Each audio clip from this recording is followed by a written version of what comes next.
for the one, the perfection of love, harmony and beauty, the only being, united with all the illuminated souls who form the embodiment of the messenger, the spirit of guidance.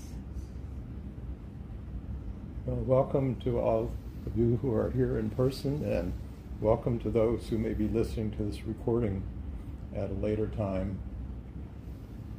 Our topic for tonight is a way of working with the divine names in different directions of meditation. Pir Vilayat talked about 4 directions of meditation, which we're going to go into in a bit. But before I start talking about those, I'd like to just talk about qualities of themselves. Many of you may be familiar with the practices that the Sufis do, which are called wazaif. They're different divine names, different divine qualities. And it's easy to think of each of these qualities as just something that's out there, like beauty. The word for beauty is jamil, Jamil. So we might think if we're working with it, and when we work with a divine quality and say the word out loud, we invoke the quality by saying Ya, which means O divine beauty, Ya Jamil. That we're calling on something external to ourselves, and we're somehow bringing that quality to us and letting ourselves be affected by that quality. And there's nothing wrong with that way of thinking about it, but there's a much deeper and I think richer way of working with practices. So I hope that'll be something that you'll get from what we focus on this evening.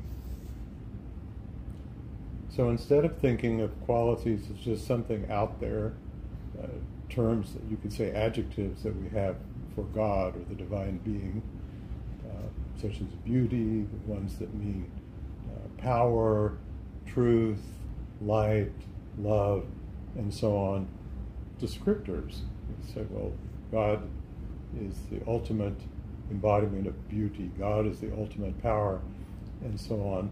But if we do it that way, we're experiencing and thinking about our relationship with the divine as something separate from ourselves.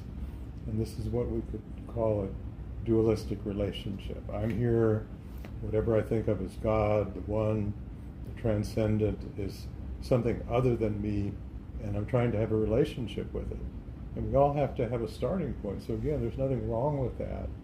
But once again, I think it's much richer to think in terms of, instead of these qualities being descriptors of something separate from ourselves, that each quality embodies a particular way of relationship. And what's needed in a relationship? You have to have 2 sides to have a relationship. You can't have a relationship where there's just one thing. So in other words, you might think, well, what does beauty mean if there's not a perceiver of beauty? What does sacredness mean if there's not someone experiencing that sacredness? So think of these qualities as ways that help to deepen a relationship between 2 sides. Ibn Arabi says that we are beings of bi-unity, bi-unity. And what does that mean? He says we are human-divine beings. We are both.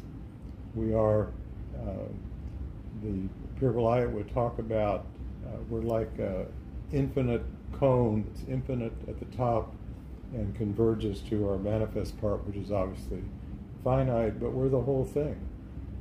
Hazrat Inayat Khan talks about the divine as being like a divine central sun, and each of our souls is like a ray that emanates from that sun, but it's not separate from, and it's no different from the substance of that sun, but each ray is unique. And what happens is we tend to identify with the farthest end of our ray, which is what exists in space and time.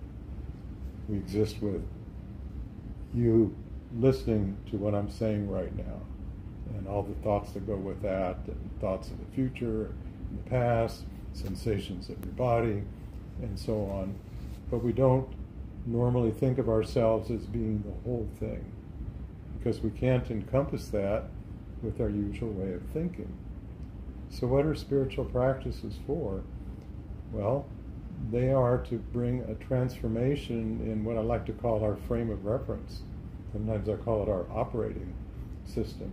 Instead of being limited to this sense of separateness, it's possible to have a way of experiencing that isn't dualistic, but it also retains the uniqueness of our being. And what has happened with a lot of spirituality is the aim has gotten turned into, or is said to be, a dissolution of this side of things, so we can merge with whatever you want to call what's beyond that. You can call that God, you can call it just beyond name and form. Doesn't matter what you call it because you can't put words on it, but the aim is to get to someplace else other than here.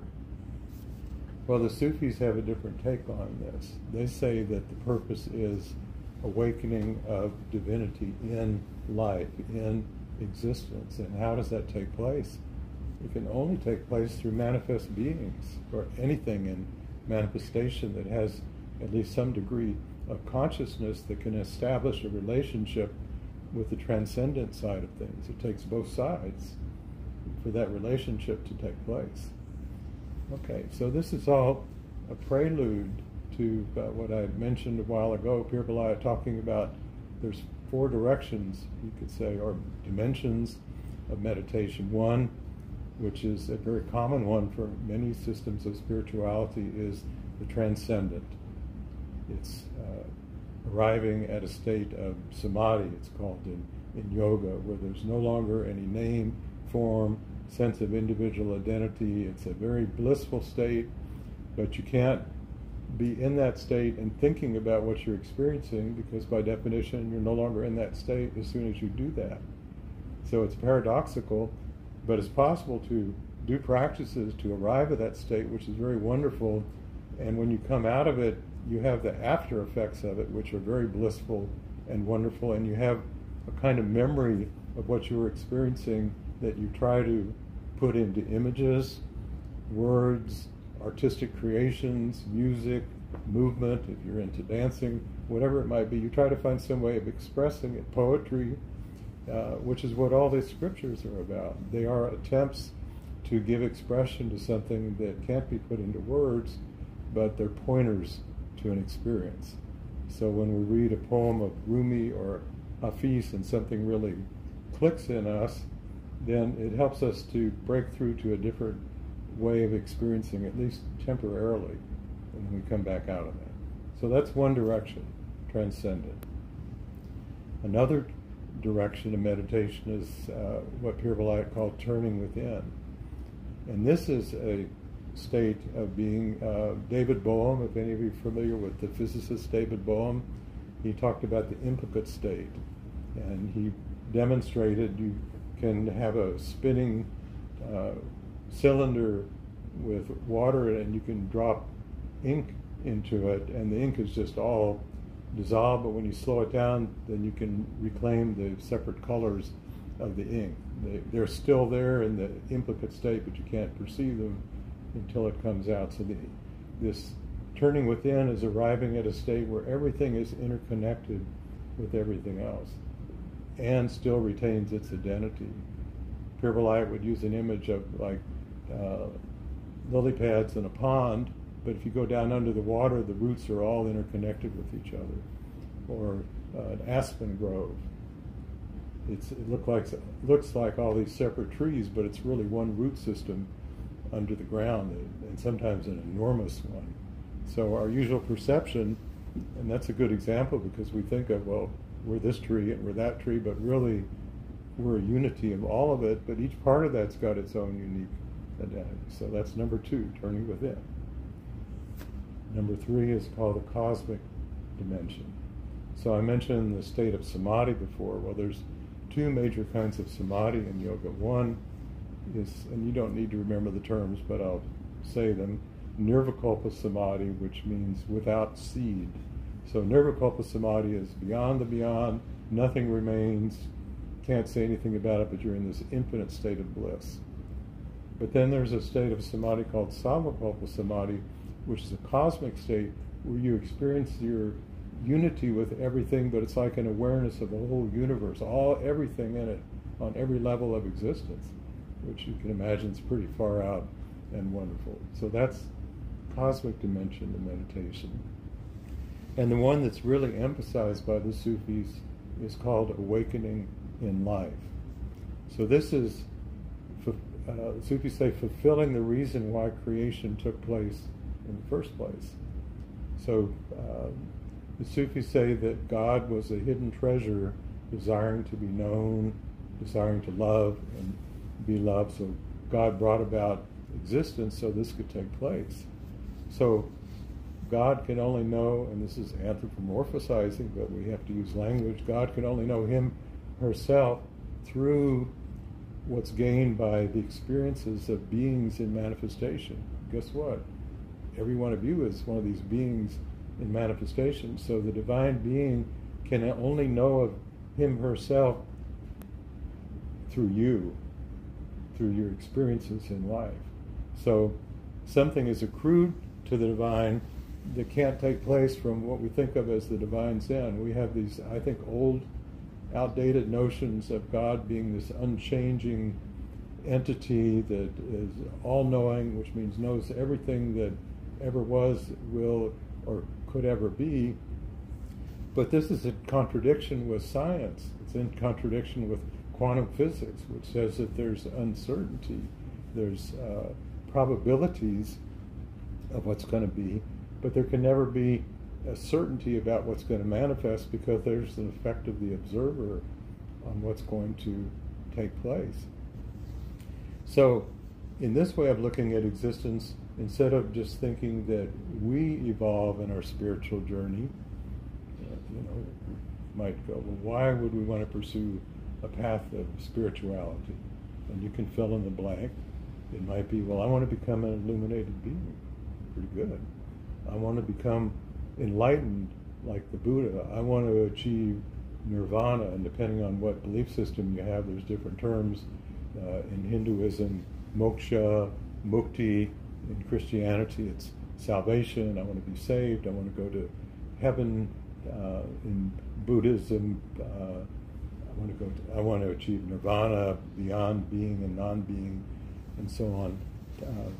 But we have some reason for it. Well, again, the Sufis say that the purpose of existence is so that we can further the process of divinity awakening to itself. So some of you heard me before talking about a computer scientist at MIT named Seth Lloyd, who in Scientific American wrote this article. I wish I'd kept it. And he postulates that the whole universe is like a giant quantum computer, pretty far out. And what is it computing? Itself.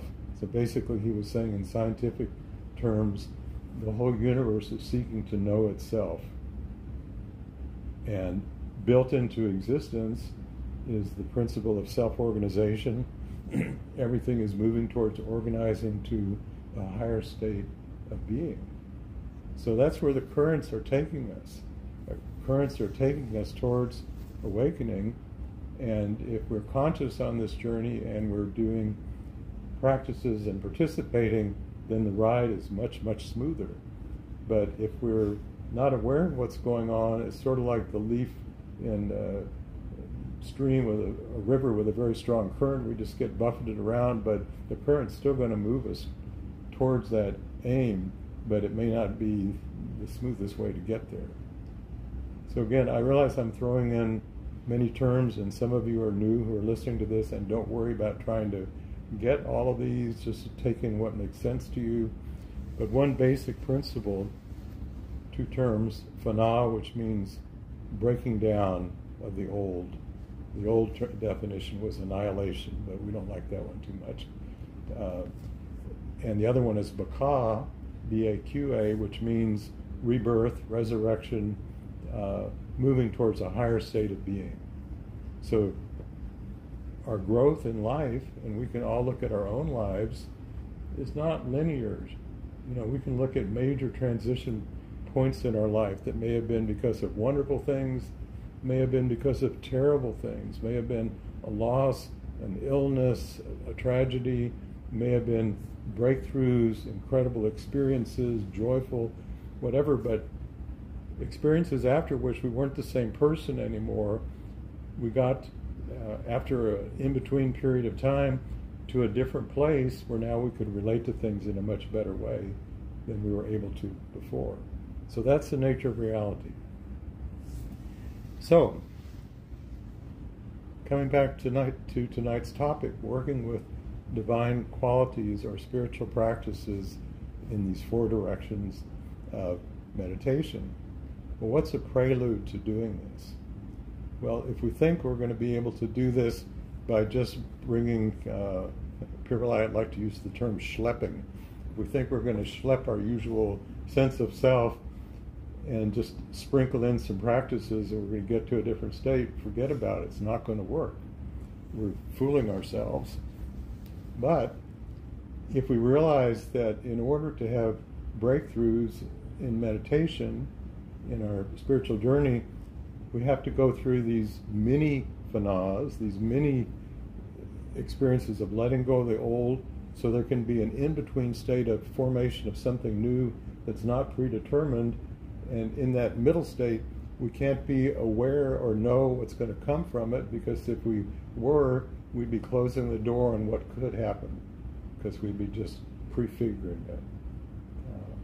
It'd be like you're reading a book and you don't know what's going to happen, but imagine this was a magic book and it would always be what you were expecting. Well, you might like that, but after a while you probably wouldn't like it. One of my I haven't mentioned this for quite a while, but if you ever watch The Twilight Zone, there's one of my favorite ones. This gangster dies and he's in the afterlife, and this charming host comes to him and says, "Welcome, welcome. In this place you can have whatever you want." He says, and the guy says, "Booze, broads, oh yeah, anything. Hey, this is great. I thought I was going to go to the other place after I died, but this is wonderful." So he goes and he gambles. He always wins. He plays pool. He always wins. And after a while, he says, "It's nice, but this is kind of boring. What kind of heaven is this where everything just always turns out the way I thought it would be?" And the guy who's the host looks at him and says, "Who says you're in heaven?"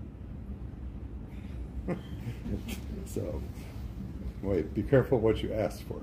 You might end up getting it. So, now let's do some practices. So all of this is a prelude. Take whatever parts of it may be helpful to you. You don't need any of it to do the practices we're going to do, but it might help give you an orientation to why we're doing what we're doing and what we're trying to arrive at with what we're doing. So let's just take it as a given that if we want to get to a different modality of experiencing, we have to be able to free ourselves, at least temporarily. Pir Vilayat would say free ourselves from our conditioning. So what is one of the major causes of us being locked into a certain frame of reference? It's our 5 senses. What's real, what I can see, what I can touch, what I can hear, what I can smell, what I can taste. And if it's none of those, it's just not real.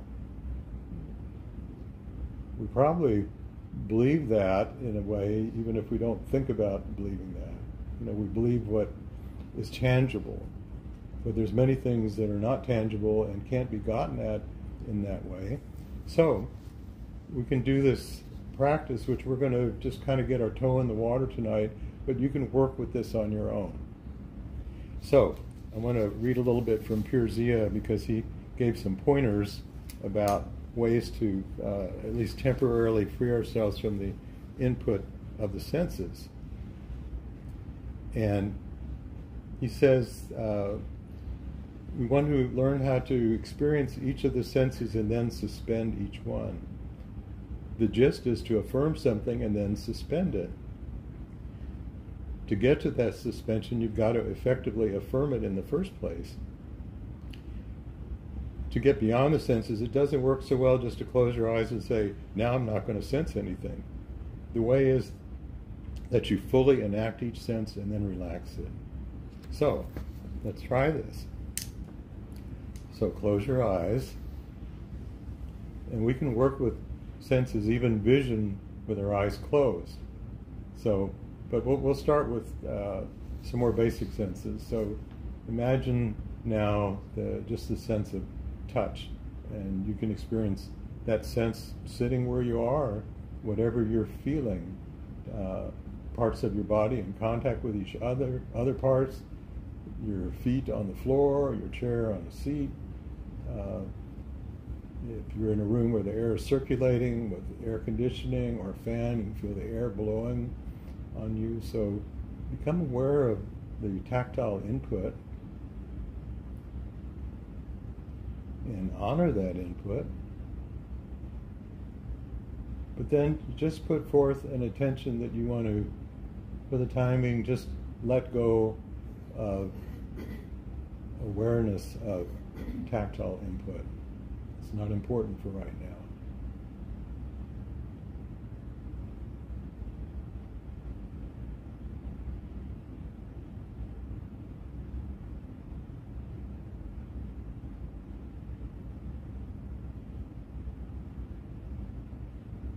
And then move on to the sense of smell. And perhaps there's nothing right now, or there's an aroma in the room, but you can let yourself recall different aromas: the smell of a flower, the smell of a freshly baked apple pie, just different smells that you might be aware of.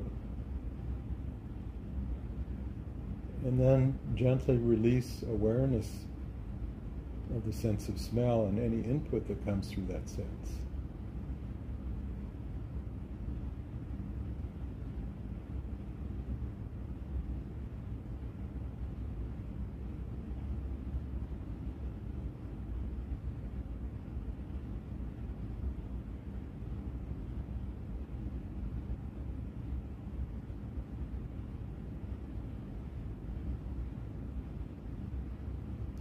And now move on to the sense of taste.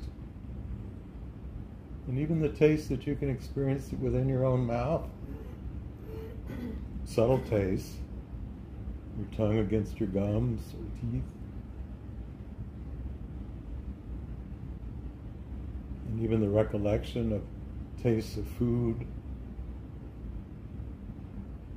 Sour lemon, sugar.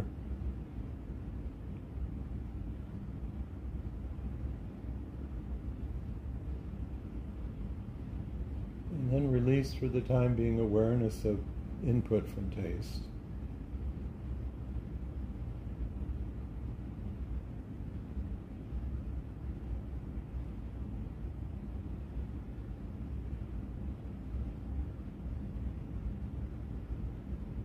And let's move on to the sense of sight.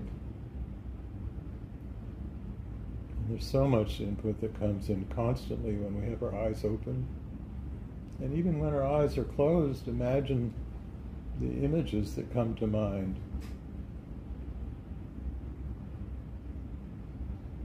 Even in the recollection of memories, the images that come up, come in our dreams.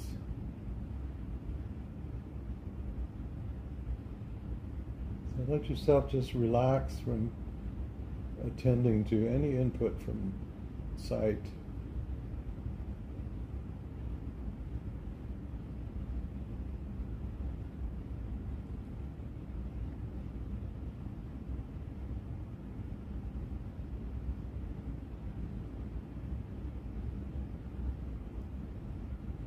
And then hearing.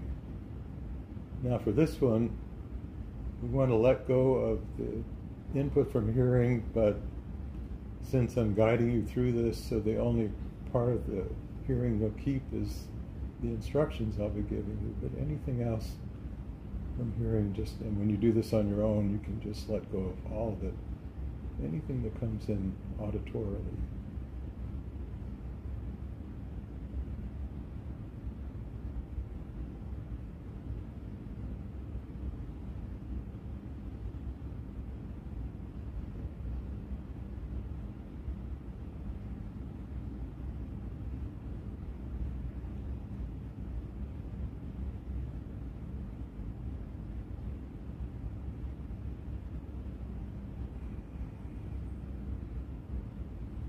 Now let's move on to the realm of the mind and our thoughts. And even when we've temporarily released awareness from input from all the five senses, probably thoughts continue. Most of us have a constant stream of thoughts going through our minds, some random, some directed.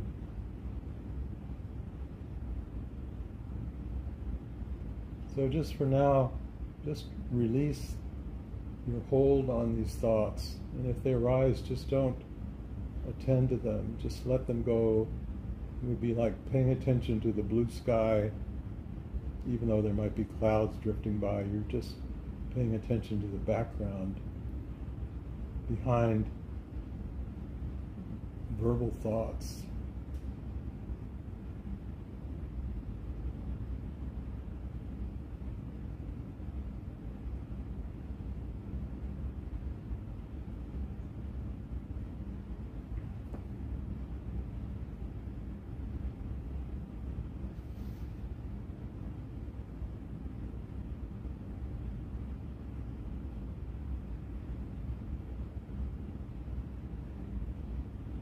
Each time we release one of these sources of input, whether it's any of the five senses or now our thoughts, there's an increasing depth of relaxation, of not having to hold on to or attend to any of these.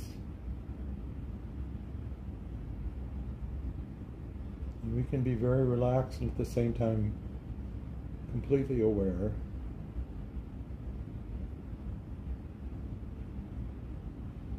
And moving on now to the realm of emotions.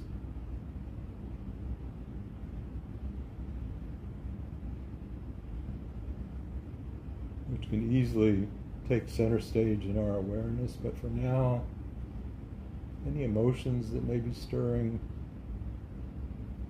just release the hold on them. You're not denying them, but for now you're just letting go of having to hold on to them.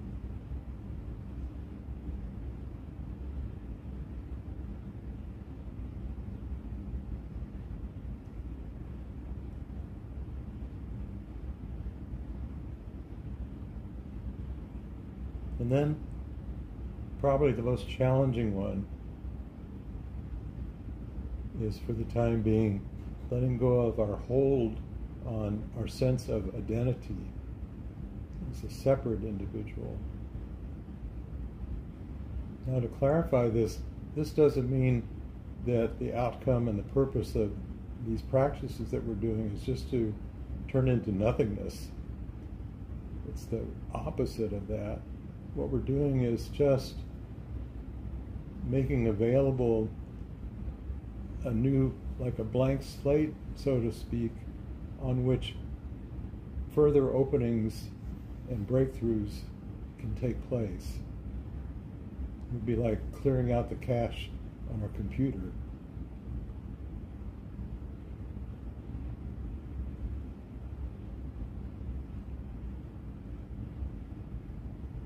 And now, as I mentioned, even Arby says we are beings of bi-unity. We are human divine beings, and we're always in relationship, these two parts of ourself. So what is it that we're bringing to the other side of ourselves, the transcendent or the divine? Even Arby says you could call this your personal Lord, your personal angel, you could call it your true self, your higher self.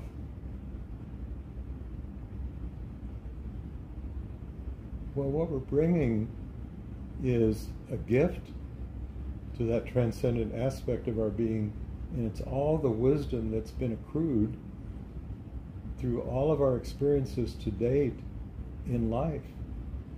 And those experiences have taken place through our senses, through our thoughts, through our emotions, through our sense of identity. And so we're offering up the fruit of that, the quintessence of that, the perfume of that, to the divine side of our being. so that something can take place from what the divine side is bringing to this meeting place. And the Sufis have a term for this in-between place. It's called the barzakh, B-A-R-Z-A-K-H, the meeting place. But the divine is also having to let go of the divine's previous way of knowing that's taken place through all the experiences that you've had up to then. So the divine is clearing its own slate to make room for a new possibility to arise from the co-mingling of the input from both sides, the human side and the divine side.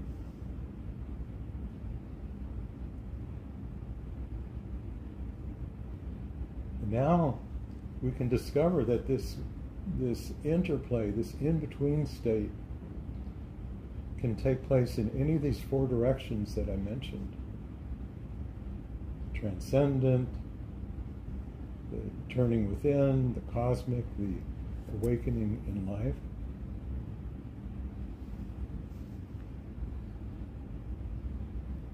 So sometimes I call it the currency or the modality that we can utilize to enable this hatching, so to speak, process to take place in the barzakh, the meeting place. And it could be any of the divine qualities. So here's a different way probably of working with a divine name or a divine quality than you may have done in the past. So let's take the quality of beauty, perhaps my favorite one, Jamil, Jamil. And when we work with these qualities, we can just do them on the breath instead of saying them out loud. And when we do them on the breath, we don't say Ya, we just think Jamil, or hold Jamil. So let's explore what would it be like to explore beauty as the modality that enables us to experience the transcendent aspect of our being, of reality, through beauty.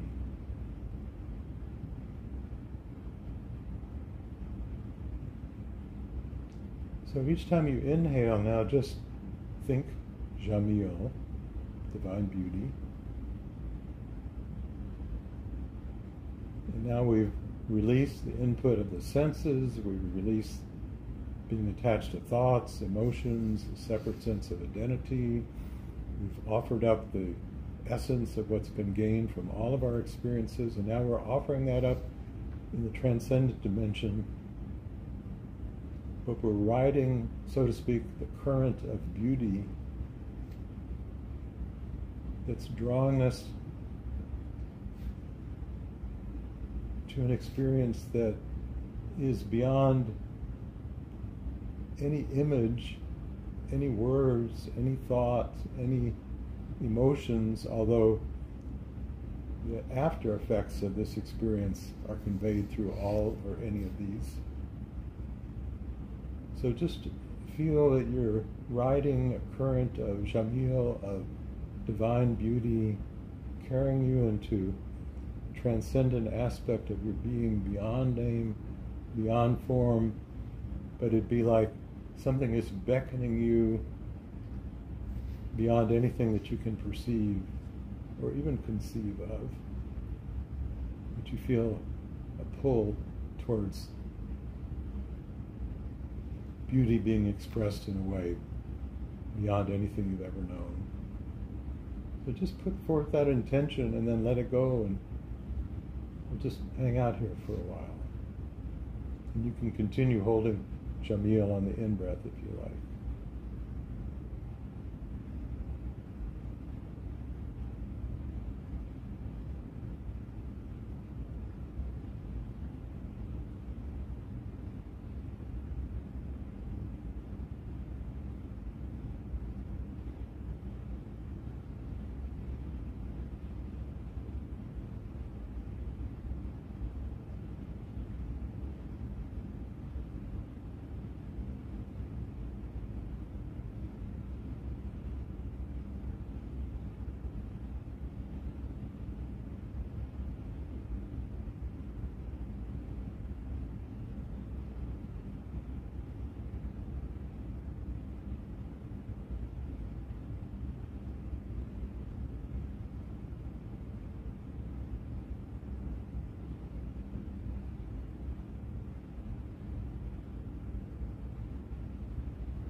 And now let us shift directions to turning within, that inner space in which everything is interconnected with everything else.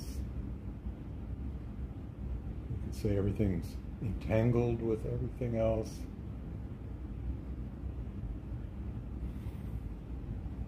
Once again, using beauty as the conveyance for experiencing this.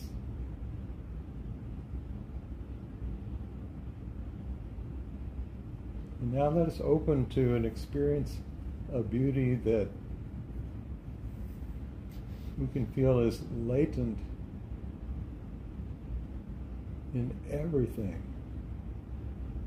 Everything has an essence of divine beauty embodied in it, regardless of its outer form.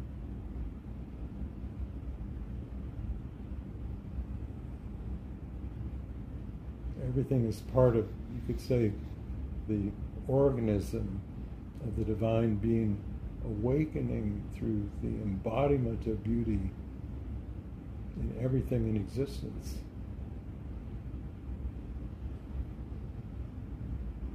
So let yourself just be in that space for a while.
And now let us shift once again.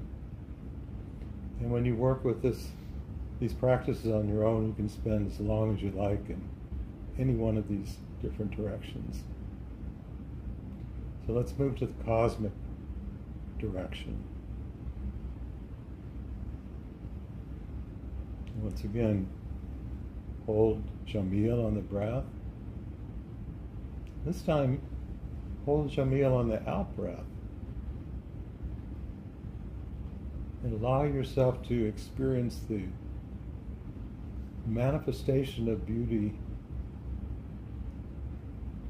throughout everything in the universe. The beauty of galaxies, the beauty of molecules, the beauty of cells, the beauty of every form of life, and even the beauty of crystals, the sky, rivers, mountains. All outer expressions of the divine beauty. Jamil, Jamil.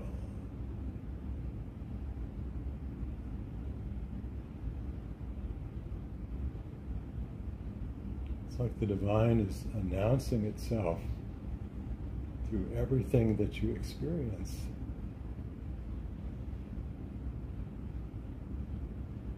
You have the eyes to see and the ears to hear.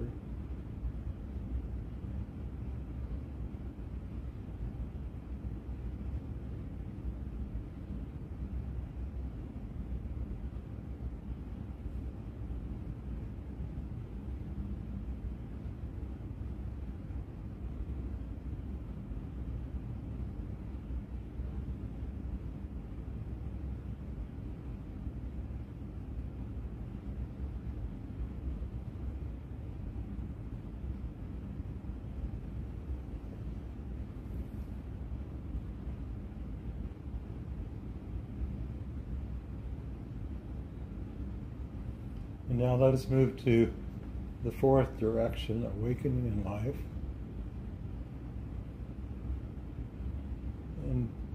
You might be thinking, well, are we awakening to something that already is, that we weren't able to perceive before? Well, it seems like that once we start to get a taste of it. But in actuality, we discover that we are awakening to something that is ever becoming more, that is ever becoming new. The Sufis say there's a new creation born at every instant. And as we hold Jamil on the breath, realize that our experience in bringing these two sides of our being together, the human and the divine, in this in-between state of unknowingness, is enabling something to arise that required the input from both sides, that couldn't ever take place from one side by itself. And what emerges is never predetermined, could never have been known or foreseen.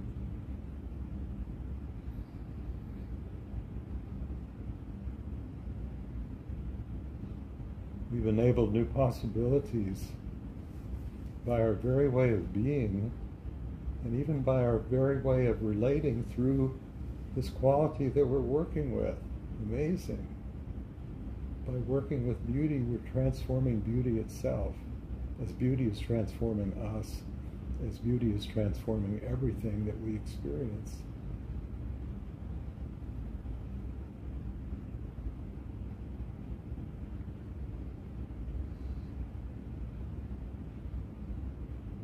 And then anyone who works with this quality from this point forward, the possibilities that can transpire are so much more than what they ever were before by what we have added to it through our own experience.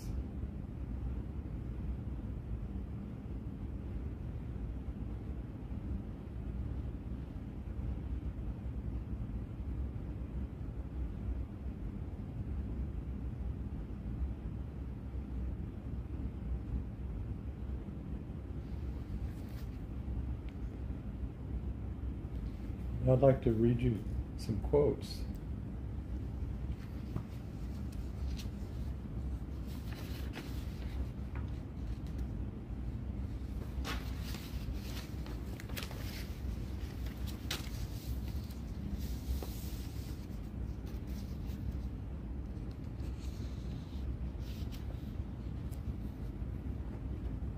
This is Pir Vilayat.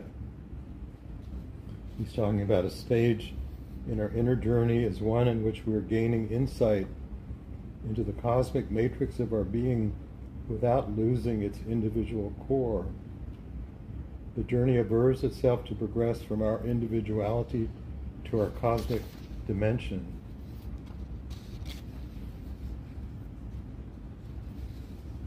And he says there is an enticing longing to touch upon that intangible splendor of which we can only gather a clue at the existential level, wherever beauty or majesty or excellence transpire with sacred perfection. This lies beyond not only our perception, but also beyond the grasp of our minds, and therefore is unattainable. This longing lures us further and further into a transcendental dimension. Therefore, our minds represent levels or spheres of reality beyond the existential. And this is Hazrat Inayat Khan. In this experience, the consciousness touches a sphere from whence it cannot get an impression of any name or form. The impression it gets is a feeling of illumination, of life, of joy. He also says, and I love this one, Hazrat Inayat Khan says, wisdom is born out of the co-mingling of the knowledge of the heavens with the know-how of the earth. There's a still deeper sphere to which our memory is linked, and that sphere is the universal memory. In other words, the divine mind, where we do not only collect what we have seen or heard or known, but where we can even touch something we have never learned, heard, known, or seen. For this, the doors of memory should be laid open.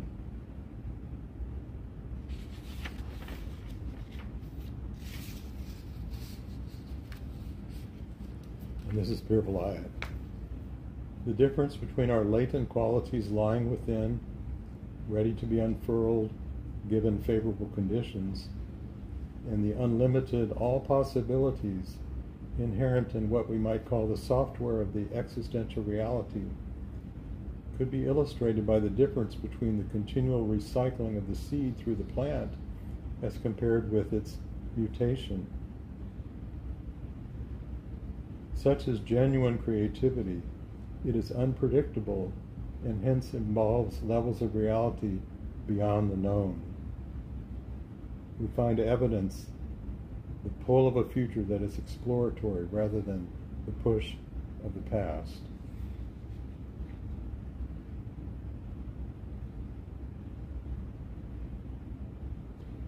And one more. There is a stage at which, by touching a particular phase of existence, we feel raised above the limitations of life and are given that power, peace, and freedom of light and life which belong to the source of all beings.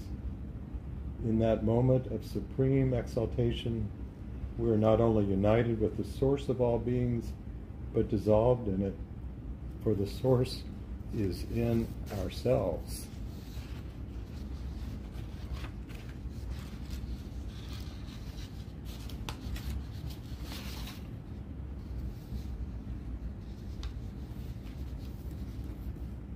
So we could say that, well, even Arabi says the new creation born at every instant is similar to the previous creation but never identical.